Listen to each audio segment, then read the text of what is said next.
Maintenant, nous allons parler du gestionnaire des tâches.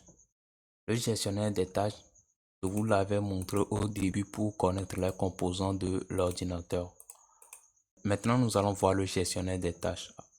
Dès le début de la formation, je vous ai montré ce que vous pouvez faire avec, par exemple, en vérifiant les composants qui sont à l'intérieur. Ce qui va nous intéresser aujourd'hui, c'est les activités qui sont sur votre ordinateur. Lorsque vous avez accès à ce menu, voilà, c'est tout ce qui est en train de se passer sur votre ordinateur en ce moment. Mais dans cet exemple, c'est le mien. Donc, normalement, lorsque vous faites cette manip, vous avez accès à tout ce qui se passe sur votre ordinateur. Ce qui va nous intéresser ici, attendez, je vais ouvrir ce PC. Vous allez voir que ça va s'afficher directement ici comme explorateur de fichiers. Je vais attendre un peu, je le déplace d'un autre côté. C'est ça qui est en train d'être activé. Explorateur de fichiers ici. Donc, prenons l'exemple.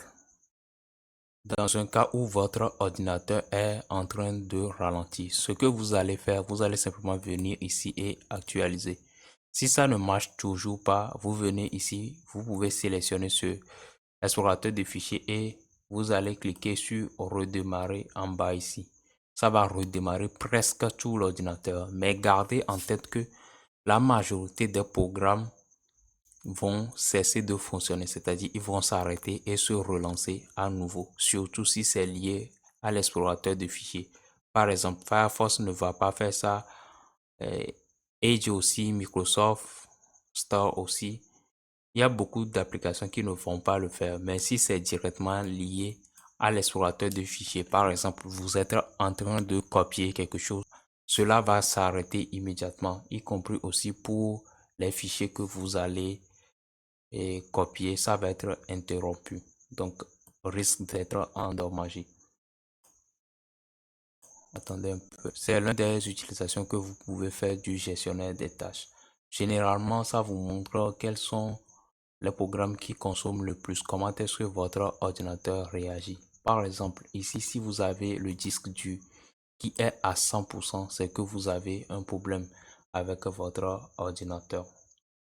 Vous voyez que pour moi, c'est à 1% parce que je ne fais rien dessus. Mais si vous faites des choses, ça peut monter à 100% facilement parce que c'est en activité. Pareil pour la RAM aussi. Donc, ça permet de surveiller les éléments de votre ordinateur. C'est vraiment important. Ça peut paraître banal plutôt, ça peut paraître, comment je vais dire, inutile. Mais lorsque vous allez commencer à utiliser un ordinateur, vous allez avoir des plantages ou bien des bugs. Vaut mieux que vous connaissiez cela. C'est très important.